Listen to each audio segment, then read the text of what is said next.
Falando aqui então com relação àquelas correlações que a gente viu perfeitamente positiva, negativa e a variação entre elas, a gente percebe o seguinte: ele está repetindo o cenário aqui. Agora nessa repetição ele está colocando todas as variáveis, né?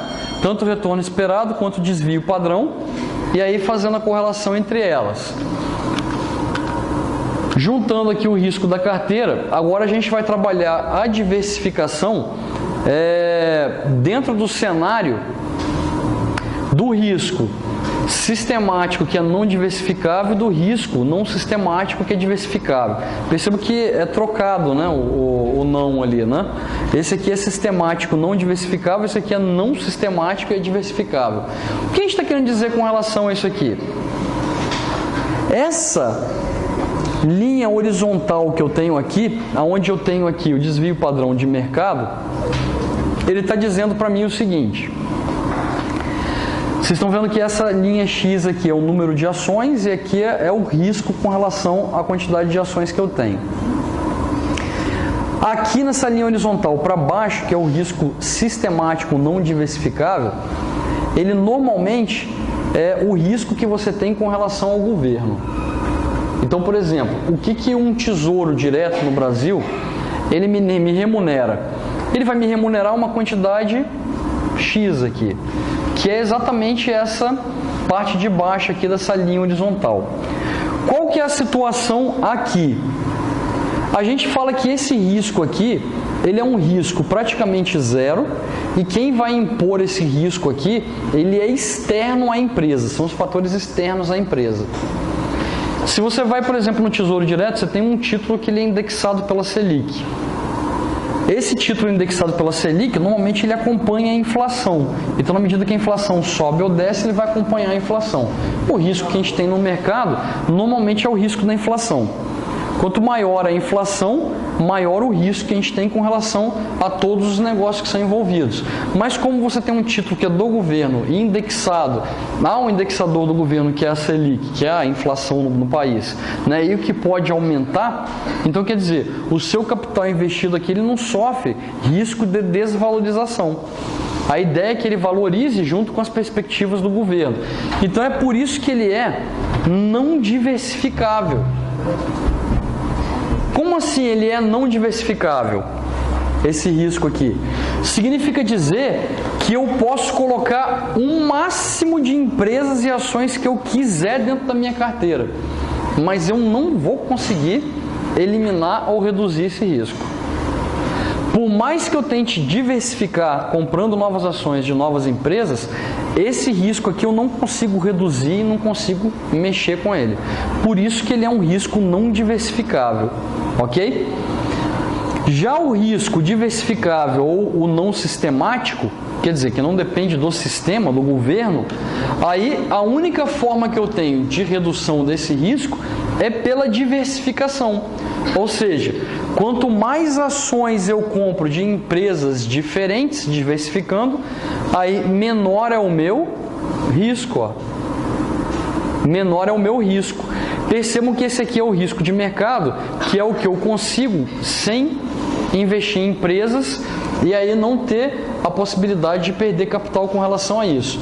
Agora vocês percebam que o risco e o retorno, né, sobre os ativos que você compra fora o que você tem disponível no mercado, como títulos do Tesouro ou renda fixa, o risco ele é maior, mas respeita-se também os retornos. Quer dizer, a probabilidade de retorno também é maior. Por quê? Porque eu só vou investir em alguma empresa, né, em detrimento a comprar ações ou comprar títulos do governo, se a rentabilidade que eu tiver sobre essas empresas for maior do que o retorno que eu tenho sobre os investimentos que eu tenho fáceis no governo. Ok o que eu estou querendo dizer? Então, quer dizer, para você investir em um ativo rentável, a rentabilidade dele tem que ser menor do que a rentabilidade mínima que eu consigo facilmente no governo sem esforço. Por exemplo, se eu vou comprar um título indexado a Selic de 15% ao ano, para que seja interessante eu comprar ações ou títulos de alguma empresa no mercado, a rentabilidade ao ano tem que ser maior do que 15%, porque obviamente vai ser mais arriscado do que comprar os títulos do governo. Então, normalmente ele aí o risco é maior, para o retorno ser maior. E eu só vou conseguir reduzir esse risco se eu comprar ações de diversas empresas com correlações diferentes. Aí pela diversificação a gente reduz. Aí, ele faz a comparação do ativo numa carteira doméstica com uma carteira internacional. Por exemplo, se eu comprar só ativos aqui do Brasil, eu tenho um risco mais elevado, né? O sistêmico, e aí também tenho aqui na diversificação uma redução baseada nesse risco sistêmico, ok? Se eu compro uma carteira internacional, eu diminuo o meu risco. Por que eu diminuo o meu risco? Se eu compro ativos aqui no Brasil, na Europa, nos Estados Unidos, eu não estou atrelado a apenas uma economia. Então, se uma economia vai mal, as outras não quer dizer que vão mal também. Aí eu consigo, né, manter a minha rentabilidade e com um risco menor possível. Ou seja, outros governos, outros países, diversificando lá também, você ainda consegue reduzir mais ainda o seu risco.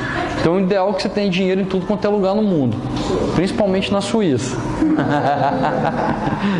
Aí, seu risco lá é de não ser descoberto, vai. Eu consigo ver a diferença, cara, disso aí que você está mostrando aí, do sistemático para os perfeitamente positivos. Não, é porque aqui eu não estou trabalhando com a correlação por si só. Eu estou trabalhando com a correlação e diversificação. Aí, se eu invisto num ativo só, é pouca ação, meu risco lá em cima. A probabilidade de ganho, eu não estou trabalhando com ganho aqui, eu estou trabalhando só risco e número de ações. Então, quer dizer, eu tenho um risco maior investindo em um único ativo. Agora, quando eu começo a diversificar a quantidade de ativos, aí eu vou reduzindo o meu risco sistematicamente. Comprar ações de várias empresas, né, com correlações diferentes. Né? Aí você consegue reduzir esse risco aqui. É a mesma coisa que você tiver aqui em cima, comprando uma só. Né? CAPM, pessoal, CAPM é um modelo de formação do preço dos ativos. A gente vai trabalhar com ele mais especificamente depois, quando a gente entrar nos custos de capital. Mas qual a ideia do CAPM? Do CAPM é fazer a relação entre, né, o risco sistemático e não sistemático. E aí a gente saber o que vale a pena com relação a você investir na diversificação de ativos. Então o modelo ele vai fazer exatamente isso, E ele fala isso aqui, né? O risco não pode ser evitado com a adição de ações, que é o risco sistemático, tá vendo? Não pode ser eliminado por meio da diversificação, mas a gente consegue reduzir o máximo possível, não eliminar, ok? Os riscos. Aí a gente tem aqui para frente, ele vai dando alguns exemplos aqui, que de repente aí já não são tão interessantes. Mas aqui é onde a gente pode chegar, que fica interessante fazer uma avaliação com relação a essa explicação aqui. O que a gente tem ali? A gente tem ali, um ativo, retorno de ativo, e aí dentro de uma curva, né, onde eu tenho o retorno de mercado e o retorno de ativo. O que eu estou comparando aqui? Eu estou comparando aqui o ativo S com o ativo R. Então são duas empresas, né? E a correlação das duas é positiva, porque está subindo uma, outra também sobe, está caindo uma, outra também cai. Uma correlação positiva. Não dá para a gente ver o grau da correlação, mas o que a gente está fazendo aqui é o seguinte: comparando ano a ano, que vocês percebem, 98, 99, 96, 2000, vai dando os anos, ano a ano. Qual era o retorno de mercado na época e qual era o retorno do ativo na época, ok? Então você vai perceber o seguinte, aqui nesse ponto de 1999, né, o retorno de mercado, ele era de quanto? Ele era um pouquinho negativo, né? Mais negativo do que 5, um pouquinho mais que 5 aqui. Chegava a menos 7, por exemplo, no retorno negativo. Se você olhar para cá, o retorno do ativo acompanhava, né, o do mercado. Então um era menos 7, o outro também. Você pega, por exemplo, um ano antes, enquanto o retorno de mercado era negativo, o retorno do ativo era positivo. A correlação negativa entre o retorno de mercado com o retorno do título. Ou seja, enquanto os títulos do governo ou do mercado eles caíam 5%, esse ativo S ele subia 10%. Ok aqui? Eu estou fazendo a comparação do beta aqui apenas do ativo S, não estou usando esses valores para esse ativo R, tá? Ele só está ali representativamente. Então, ó, você vai percebendo o seguinte, na medida que os anos vão passando, o risco, aqui o retorno do mercado, ele vai aumentando também, tá vendo? Ó? Só que o retorno do ativo, ele aumenta bem mais do que o retorno do mercado. E aí, o que eu tenho aqui? Eu tenho um gráfico de dispersão. O que é um gráfico de dispersão? Onde eu tenho vários pontos isolados, né? E aí eu traço uma linha de tendência entre a dispersão dos dados, dos valores. Então, cada ponto desse aqui compõe a dispersão dos valores. E o que eu faço aqui? Eu traço uma linha de tendência que ele vai falar aonde aqueles valores ali que estão dispersos no gráfico, eles estão tendendo. Aí você vai ver que ele dá essa curva de tendência aqui, ó, essa reta aqui, né, que ela representa os retornos médios do ativo S nesse período, né, de 99 até 2001. Aí o que acontece para a gente aqui? Como eu tenho essa reta aqui, ela representa o retorno médio. E a inclinação da reta, ela me dá o beta do ativo. O que é o beta do ativo? Ela me dá o risco médio daquele ativo. E aí vocês vão perceber o seguinte, ele bota para mim que o risco médio aqui é de 1,3. E vocês vão ver que o beta, a gente tem uma escala para ele também. E essa escala ela pode ser muito maior do que o que ele dá no exemplo, né? Mas ela também tem correlações. E normalmente a correlação do beta é uma correlação voltada aos retornos de mercado. Então ele fala o seguinte, aquele 1,3 significa dizer que esse ativo ele está retornando 1,3 vezes mais do que o mercado retorna. Então, enquanto o mercado para mim ele retorna um valor X, esse aqui ele é 1,3 a mais, né? Não vou dizer porcentagem porque o beta é um número índice, mas ele é 1,3 vezes mais, vamos colocar assim, né? Isso significa dizer 130, se fosse botar em porcentagem, a mais. É como se o mercado ele desse 0 e esse desse 130 sobre o 0. Ok ou não? Aí ele me dá um retorno de 1,3 vezes a mais que o mercado. E esse beta, ele quer dizer para mim o seguinte, que o risco está correlacionado a isso. Como o beta é uma medida de risco, o beta, então quer dizer, ele é também 1,3 vezes mais arriscado do que o mercado. Né? A gente faz essa correlação aqui, ó, pela variação. Percebam, ó, o meu beta 0, ele não é afetado pelas variações do mercado. Quer dizer, o mercado pode fazer o que quiser, mas o meu ativo ele vai continuar retornando o que ele sempre retorna. Né? Então, o beta 0 significa dizer que não tem reflexo do mercado. Né? Ele só tem como se fosse um título do governo. Ele está atrelado ao governo, e o que o governo fizer, ele vai acompanhar o governo. Não tem risco nenhum. Né? Agora, a variação para cima significa dizer sensibilidade, né, a mais com relação à carteira do mercado, que é o retorno de mercado. Então, quer dizer, na medida que eu vou subindo, a minha sensibilidade ela vai sendo vezes a mais. Por exemplo, ela pode ser uma vez a mais do que o mercado, o retorno de mercado, ou ela pode ser 2 vezes a mais do que o retorno de mercado. E para baixo a sensibilidade é igual. Ela é metade, 2 vezes menor, 1 vez menor, né? Ela vai seguir a variação também do mercado. E aí ele dá alguns betas aqui, por exemplo, de empresas americanas, né? A Amazon, por exemplo, ela tem aqui, ó, um beta de 1,95. Quer dizer, ela é praticamente 2 vezes a mais do que a carteira de mercado dos títulos do governo americano. Então, ela quase duas vezes a mais de risco e de retorno. E você vai vendo cada uma delas aqui com essa correlação, ó. Né? E aí, qual é a ideia disso aqui? A gente pode fazer também o beta da carteira. O que é o beta da carteira? Eu calculo o beta individual de um ativo, eu posso calcular o beta da carteira por proporção. Eu tenho 100 mil investidos, eu invisto 30% em um ativo. 60 no outro e 10 no outro, então a proporção do beta, do risco do beta, ela vai ser proporcional à quantidade do que você está investindo em cada um dos ativos na carteira. O que é interessante com relação ao beta? Vou mostrar para vocês como é que a gente faz mais ou menos para achar o beta de uma carteira. Vou usar aquele exemplo do 1.3 para ver se a gente acha o mesmo valor aqui com relação àquele beta ali, né? Percebam aqui o seguinte. O que eu vou fazer aqui? O cálculo do beta, a gente usa o modelo de regressão ou o modelo dos mínimos quadrados. Não sei se vocês lembram disso. Lá da matemática aplicada. Lembra não? O professor não deu isso não na sala de aula?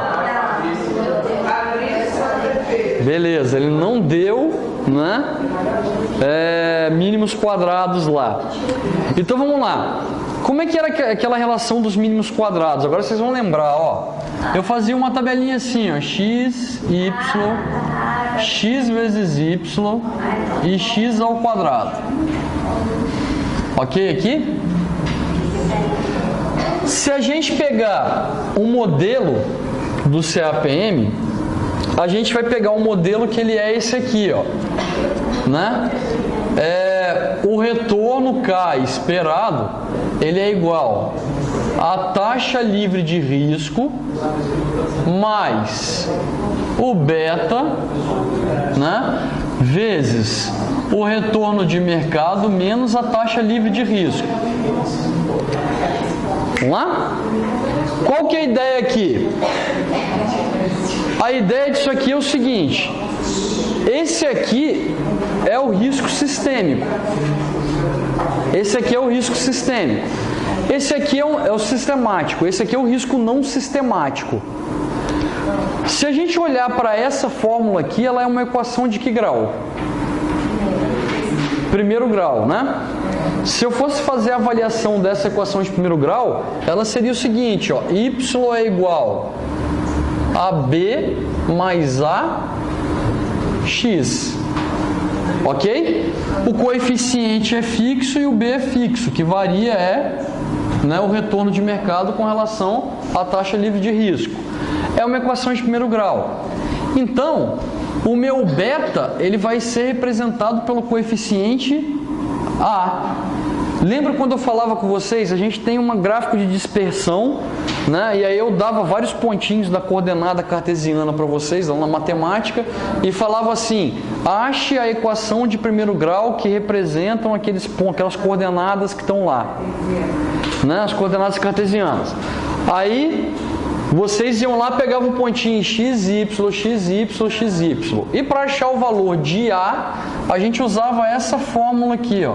Somatória de x vezes y menos n vezes a média de x vezes a média de y, dividido pela somatória de x ao quadrado menos n, vezes a média de x elevado ao... Aí eu falava para vocês assim, ó, não precisa decorar a fórmula, porque a fórmula eu passo para vocês. Mas é a fórmula das somatórias, em que n é o número de coordenadas, né? A média de x é a somatória dos valores de x dividido por n, assim como a média de y, e somatória de x vezes y e x ao quadrado, a gente somava os valores da tabela. E aí substituía na equação, e aí ela dava pra gente o valor de A. Só que dessa vez, o que eu vou fazer? Eu não vou calcular o valor de A, eu vou calcular o risco da carteira baseado nos retornos de mercado pelos retornos do ativo. Então, eu vou fazer a mesma coisa. Ó. Por exemplo, a gente tem ali 1, 2, 3, 4, 5, 6, 7, 8 pontinhos, né?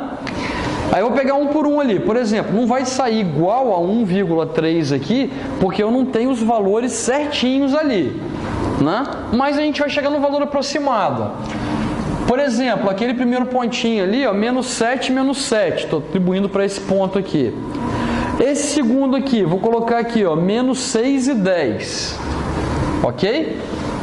Menos 6 e 10. Aí a gente faz a mesma coisa para esse, ó. Esse aqui, por exemplo, tem 6 e 5. Ó, 6 e 5. Aí a gente vai para outro pontinho. Esse aqui, ó, por exemplo, 12 e 15.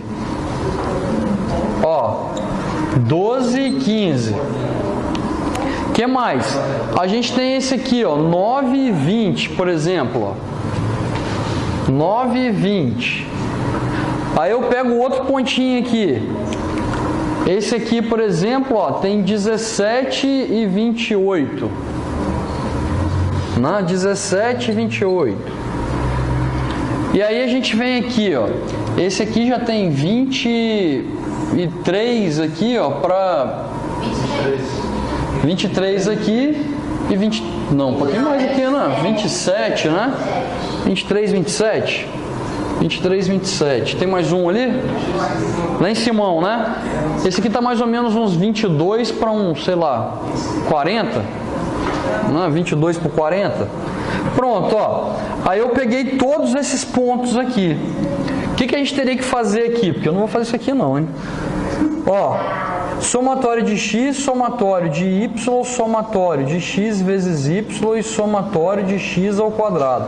Eu teria que multiplicar esse por esse, ó, 49, menos 60, 30, e começa a ficar enjoado, né? E aí, E aí o que mais eu teria que fazer aqui? Esse aqui é o quadrado, né? Ó, 49, 36, 36, 144. Aí. Aqui 180? Ó, 9 vezes 20, 180. 17 vezes 28. 476. 23 vezes 27. 621 e 22 vezes 40 vai dar 880, né? Agora 17 ao quadrado é 289 e 23 ao quadrado e 22 ao quadrado. Beleza. E aí? Aí tem que somar isso tudo agora. Você vai somar todos os x, todos os y, todos os x vezes y e todos os x ao quadrado. Para a gente colocar isso na fórmula, né?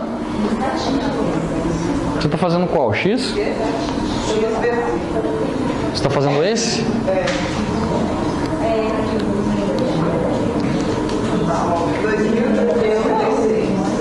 2000. Beleza.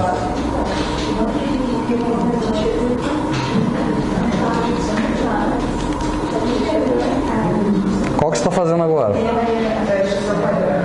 Tá.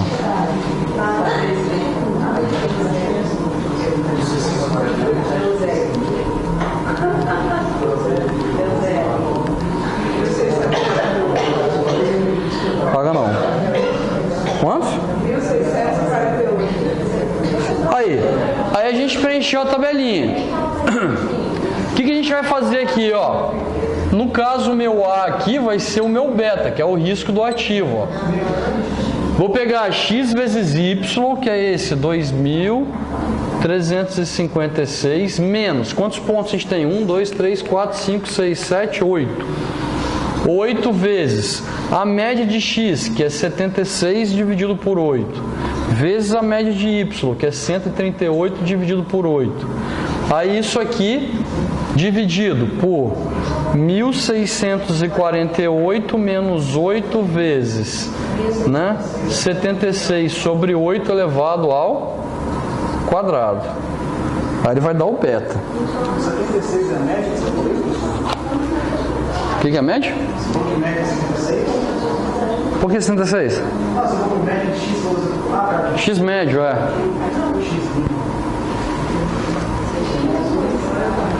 Tá conseguindo aí? 1.12? Vamos confirmar.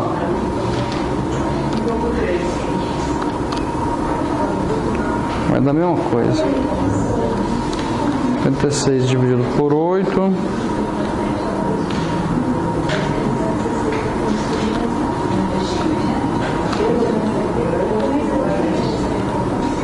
(648)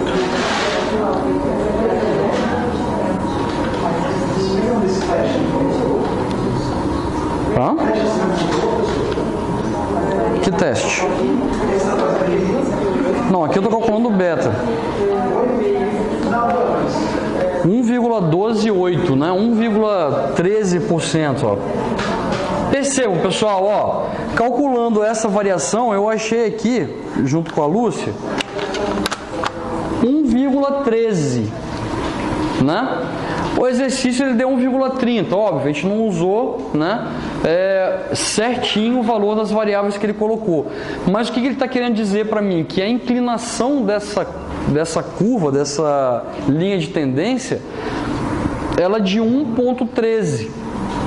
Então ela representa um mercado mais 0,13 vezes. E aí, o que a gente faz com isso? Se a gente for olhar o retorno do ativo, aí é só eu pegar o beta da empresa, achar a relação do retorno de mercado menos o retorno livre de risco e somar com o risco, né, sistemático. Se vocês olharem isso aqui, a correlação disso aqui com a fórmula significa dizer prêmio. Isso aqui é o prêmio de quem faz o investimento nesse ativo. Ou seja, é o ganho a mais que ele vai ter além do mercado para estar investindo nesse ativo individualizado. E como é que eu faço para achar, por exemplo, o risco que é o beta da carteira? Eu vou ver qual é o risco de cada ativo da carteira e multiplicar a proporção que eu investi em cada ativo pelo respectivo beta da carteira. E aí eu vou achar o beta da minha carteira de investimento, ou seja, qual o risco que eu tenho com relação à carteira. Tá sacando um pouquinho pra... Beta, ele significa dizer o risco da empresa. Beta é o risco da empresa, né? E quando eu olho na carteira, eu vou olhar qual é o risco de todas as empresas na carteira e vou ver quanto eu estou investindo em cada uma daquelas empresas da carteira. Se eu estou investindo 10% em uma, eu multiplico 0,10 pelo risco daquele ativo. Aí se a outra eu invisto 30%, é 0,3 vezes o beta, o risco daquele ativo. E aí eu faço a somatória de todos para achar o risco da carteira. Quer dizer, o risco é a proporção do investimento em cada ativo vezes o risco de cada ativo individualizado, na somatória. Deixa eu escrever, que vai ficar mais fácil de vocês observarem. É a mesma coisa que eu realizar isso aqui, ó. Na verdade, o beta da carteira, ele vai ser igual ao peso, que a gente chama de W. Né? Vou falar, por exemplo, J, e aqui, ó, a proporção mais de cada um deles, né? Então vou colocar o somatório aqui, ó. Na verdade, eu estou somando o quê? Né?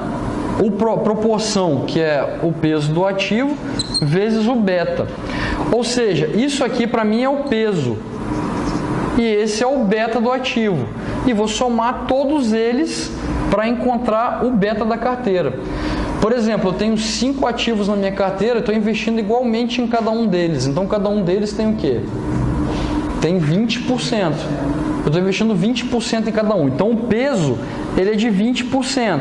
E aí, eu vou pegar o beta do ativo e vou multiplicar. Por exemplo, se o beta for 1,13, ó, vezes 1,13. Então, seria peso médio, então, no caso. E aí, isso aqui é o peso vezes o beta. Na hora que eu somar isso com os outros 4 ativos que eu tenho na carteira, no final eu vou achar o beta da carteira, ou seja, o peso de cada um pelo seu beta. E é assim que a gente acha o risco da carteira, né? E aí ele vai falando aqui o que é, né? O retorno exigido, as partes, a taxa livre de risco e o prêmio. Olha lá, o prêmio pelo risco, ó, depende das condições de mercado e do ativo. A taxa livre de risco geralmente é estimada a partir do retorno das letras do Tesouro, que está falando aqui americano, mas no nosso caso aqui no Brasil. E aí ele vem falando aqui, ó, exatamente do prêmio. Ó, né? O prêmio por risco de uma ação tem 2 partes, o prêmio do risco do mercado e o beta. Quer dizer, ele leva em consideração o beta da carteira do ativo e o risco que você está investindo no mercado. Aí ele é dividido em dois prêmios. O prêmio real é a subtração desses dois, né? E o prêmio conjunto com o risco é você multiplica pelo beta. Aí ele vai dar um modelo que eu escrevi ali para vocês, ó, e explicar cada uma variável do modelo, né, do CAPM. E aí ele fecha com um exemplo aqui, ó, para ser avaliado. Ele fala assim: calcule o retorno, né, exigido pela Federal Express, supondo que tem um beta igual a 1,25, a taxa do leito do Tesouro Americano seja 5 e que o retorno esperado no índice SP 500 seja igual a 15.